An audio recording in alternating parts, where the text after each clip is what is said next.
The House has resumed. Members, the House is debating the third reading of the Education Amendment Bill. Dr Cam Calder has the call. He has about 5.5 minutes remaining. Some other members seeking the call. Dr Megan Woods, you're seeking the call? Thank you, Mr Speaker. Dr Megan Woods. Thank you very much, Mr Speaker. And I want to start my final contribution to this debate on this Education Amendment Act by paying tribute to the parents and the teachers throughout our country that have the best interest of their children and their education at the front of their mind and what leads their action. Unfortunately, this is a group that has come under attack during the course of this passage through the House. We've seen attack after attack from members of the National Party on the fact that we heard members of the teacher unions come to the Select Committee and offer their opinion. Well, these are the trained teaching professionals in our country, the people that have the expertise in education. And yes, they did have an opinion, and they had a unanimous opinion that this legislation is going to do nothing to further educational outcomes in New Zealand. And this is a dark day for education in New Zealand. Before the dinner break, my colleague Chris Hipkins mentioned this in his contribution, that this is a fundamental change to what we understand about education in New Zealand that we're passing through this House tonight, and I don't see this as anything to celebrate. I also want to pay tribute to the number of parents who are putting themselves forward for boards of trustees as we debate this legislation going through the House, who have stood to be part of the community governance of their schools, because this is something that charter schools will not have. This is something the kinds of schools that we are creating tonight in this House is doing away with. The very thing that has led New Zealand to have one of the most innovative, one of the most creative and one of the most community-involved education systems in the world, we are doing away with that system with the passage of this legislation tonight, and it is absolutely nothing for us to celebrate. Now, I want to make it very clear about the future of charter schools under a Labour-led government in 2014. The ongoing funding and support for charter schools will not be guaranteed under a future Labour government. We will not guarantee any charter school established during this term of the present government the right to integrate into the state school system. And we do reserve the right to impose additional contractual obligations on any charter school established, such as a requirement to employ registered teachers and the removal of exemption from the Official Information Act of 1982. And no further charter school will be established under a New Zealand Labour Party government, and legislation allowing for their establishment will be repealed. Let's not make any mistake about what Labour's position on these charter schools are. We do not agree with them, and we do not agree with them because they are not in the best interests of the children of our country. Throughout the various stages of this legislation, colleagues have outlined exactly what our problems with this type of school being set up in New Zealand is. It's been well rehearsed. Our objection to unregistered and unqualified teachers is on the record. We wouldn't let unqualified doctors treat any of us, but members opposite think that it's okay to put unqualified teachers in front of classrooms. We do not. We respect the teaching profession and the expertise they bring to their job, and this is not something that we are willing to undermine.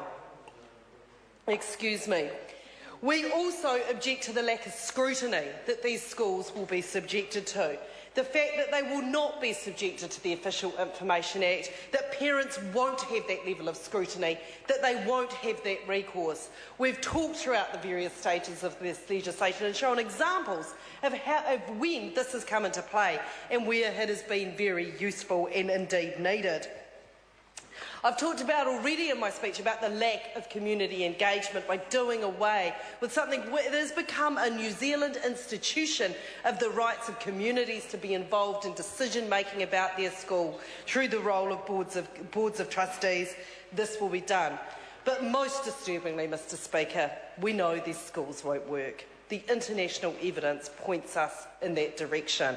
The very examples that have been thrown across the House by members opposite actually are the very failed experiments. They've touted Sweden as the great example. Well, educational achievement in Sweden went down when they introduced their freedom schools. And actually, if they read their Maxim Institute documents, they would know this, because the Maxim Institute has told them this. Right-wing think tanks are telling them that charter schools don't work. So why don't we actually look at an evidence base for what we're doing with the education of our children? It just doesn't stack up. What we want is to celebrate the innovation that exists in our education system and to pay credit to the people that have been doing that and the wonderful things. Throughout the Select Committee process, we had submitter after submitter come to us and tell us about the wonderful things they were doing and about how nothing that they were doing now, or indeed wanted to do, they couldn't do under the present legislation. But for me, as a Christchurch Member of Parliament, one of the most disturbing aspects of this is the guinea pig nature of Christchurch children and the government's thinking. That we're having the closure of schools in the Christchurch network to make way for charter schools. In fact, in question time today, the Minister refused to rule out establishing charter or partnership schools, as she preferred to call them. She couldn't quite stomach that word charter school on the site of Christchurch schools that she closed down last week. She is not ruling this down. Before our Select Committee, we had Karen Harper-Royal come and tell us of the experience in New Orleans and the way in which natural disaster is used as an excuse for experimentation. Today in this House, we had the Minister confirm that is exactly what she's thinking. She will not give that to the commitment to the people of Christchurch and the communities of Christchurch. For the schools in my electorate, for Brenston and Manning Intermediate that are being closed down, I want the Minister to give a commitment that a charter school will not be established on those sites. This is something these people deserve.